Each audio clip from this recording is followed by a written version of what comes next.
ANN ప్రపంచ మేధావి భారత రాజ్యాంగ నిర్మాత డాక్టర్ బిఆర్ అంబేద్కర్ 133వ జయంతి సందర్భంగా ప్రకాశం జిల్లా ఒంగోలులోని బిఆర్ అంబేద్కర్ విగ్రహానికి జిల్లా collector AS Dinesh Kumar, SP Garud Sumit, Ongole MP Magunta Srinivasulu Reddy, BJP నాయకులతో పాటు పలు రాజకీయ నాయకులు, దళిత ప్రజా సంఘాల నాయకులు పూలమాలలు వేసి ఘనంగా నివాళులర్పించారు. ఈ సందర్భంగా జిల్లా కలెక్టర్ ఆధ్వర్యంలో ఏర్పాటు చేసిన కేక్ ను కట్ చేశారు.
ఈరోజు మహానుభావుడు డాక్టర్ బిఆర్ అంబేద్కర్ గారి 133వ జయంతి కార్యక్రమాలు భారతదేశంలోనే కాదు ప్రపంచంలో నలుమూలలో కూడా జరుపుకుంటున్నారు. బిఆర్ అంబేద్కర్ గారు చేసిన సేవలనే భారతదేశానికి ప్రతి ఒక్కరూ గుర్తు చేసుకుంటున్నారు. రాజ్యాంగం అంటేనే నేర్పించిన వారు బిఆర్ అంబేద్కర్ గారు. వారి అడుగుజాడల్లో నడవాలి, వారి ఆశయాలన్నీ కూడా మనం నెరవేర్చాలనే ఉద్దేశంతోనే భారతదేశంలో ఉన్న ప్రతి ఒక్కరు కూడా ముందుకెళ్ళటం అనేది మనం చూస్తున్నాం. మాగుంట కుటుంబం ఎప్పుడు కూడా వారి సేవలోనే ఉన్నాం అనేది కూడా మరొకసారి మీకు తెలుపుకుంటూ సెలవు తీసుకుంటాం. ప్రపంచ మేధావి భారత రాజ్యాంగ నిర్మాత బాబాసాహెబ్ అంబేద్కర్ గారి 133వ జయంతి సందర్భంగా ఈ రాష్ట్ర దేశ ప్రజలందరికీ అంబేద్కర్ గారి జయంతి శుభాకాంక్షలు తెలియజేస్తా ఉన్నాం.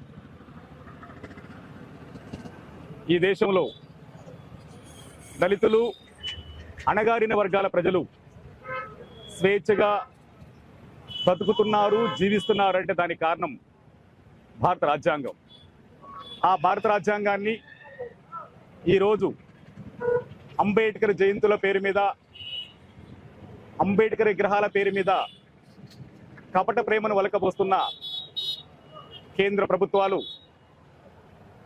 అంబేద్కర్ గారి రాజ్యాంగాన్ని ఎత్తివేసే కుట్రలకు తెరదీస్తున్నాయన్న విషయాన్ని రాష్ట్ర దేశ ప్రజలు గుర్తించాలని, గమనించాలని చెప్పని విజ్ఞప్తి చేస్తా ఉన్నాం. ఈరోజు బాబాసాహెబ్ అంబేద్కర్ ఏ మనువాదాన్ని తగలబెట్టి ఈ దేశంలో ఉండబడిన అణగారిన వర్గాలకు అండగా నిలబడ్డాడో అదే మనువాదం ఈ దేశాన్ని ఏలుతూ అంబేద్కర్ గారి రాజ్యాంగాన్ని అధికారంలోకి వస్తే మార్చేస్తామనే పేరు మీద తనలో ఉండబడినటువంటి మనువాద తత్వాన్ని ప్రకటిస్తున్న సందర్భం కనబడతా ఉంది. ఈ దేశంలో ఉండబడినటువంటి అణగారిన ప్రజలు స్వేచ్ఛగా బతకాలన్నా, ఈ దేశంలో ఉండబడిన దళిత వర్గాల ప్రజలు సమానంగా బతకాలన్నా బాబాసాహెబ్ అంబేద్కర్ రచించినటువంటి రాజ్యాంగం అవసరం. ఆ రాజ్యాంగాన్ని కాపాడుకోవడమే ఈ రోజు దేశంలో ఉండబడినటువంటి దళితుల ప్రధాన లక్ష్యంగా పెట్టుకోవాలని చెప్పని కోరుకుంటూ, ఏ మనువాదాన్ని బాబాసాహెబ్ అంబేద్కర్ వ్యతిరేకించాడో ఆ మనువాదాన్ని పల్లెలకు రాకుండా తరిమి కొట్టి బాబాసాహెబ్ అంబేద్కర్ గారికి నిజమైన నివాళులర్పించాలని ఈ జయంతి సందర్భంగా నేను పిలుపునిస్తా ఉన్నాను. భారత రాజ్యాంగ నిర్మాత డాక్టర్ బిఆర్ అంబేద్కర్ గారి 133వ జయంతి సందర్భంగా రోజున అంబేద్కర్ గారు ఈ రాజ్యాంగంలో చాలా చక్కగా స్పష్టంగా పొందుపరిచారు. ఈ దేశంలో ఉన్న పేద, బడుగు, బలహీన వర్గాలందరూ కూడా అభివృద్ధి చెందిన రోజే ఈ దేశానికి నిజంగా స్వాతంత్రం వచ్చే రోజు ఆ రోజు చెప్పినాడు. అది నరేంద్ర మోడీ గారు ఈ రోజు 10 సంవత్సరాల్లో దేశాన్ని పరిపాలిస్తూ ప్రధానమంత్రిగా దాన్ని నిజం చేసినటువంటి ఘనత నరేంద్ర మోడీ గారికి చెల్లుతుంది. అదేవిధంగా ఇటీవల కాలంలో కాంగ్రెస్ పార్టీ వాళ్ళు ఒక సమాచారం ఒకటి ఇస్తున్నారు, ఒకటి అడుగుతున్నారు, వాళ్ళు ప్రశ్నిస్తున్నారు. భారతీయ జనతా పార్టీ, నరేంద్ర మోడీ గారు మరి అంబేద్కర్ ఆశయాలకు, అంబేద్కర్ సిద్ధాంతాలకు వ్యతిరేకమైన దుష్ప్రచారం చేస్తున్నారు. దాన్ని భారతీయ జనతా పార్టీ తీవ్రంగా ఖండిస్తుంది. ఎందువల్లంటే ఈ రోజున భారతదేశంలో ఉన్నటువంటి అధిక సంఖ్యాకమైనటువంటి ఎమ్మెల్యేలు కానీ, ఎంపీలు కానీ దళిత వర్గానికి చెందిన వాళ్ళు, అదే అణగారిన వర్గాలకు చెందిన వారు ఉంటే కాంగ్రెస్ పార్టీ కావాలని భారతీయ జనతా పార్టీకి ఇలాంటి నిందలని అపాయిస్తుంది. దాన్ని భారతీయ జనతా పార్టీ తీవ్రంగా ఖండిస్తుంది. భారతీయ జనతా పార్టీ ఎప్పుడు కూడా రాజ్యాంగాన్ని, అంబేద్కర్ గారిని గౌరవిస్తుంది. మరి ఈ రోజున ఈ రాజ్యాంగం మాకు భారతీయ జనతా పార్టీకి, దేశ ప్రజలకు కూడా ఒక రామాయణంతో, ఒక మహాభారతంతో, మరి అదేవిధంగా ఒక బైబిల్, ఒక ఖురాన్ తోటి సమానం చెప్పే సందర్భంగా భారతీయ జనతా పార్టీ తెలియదు.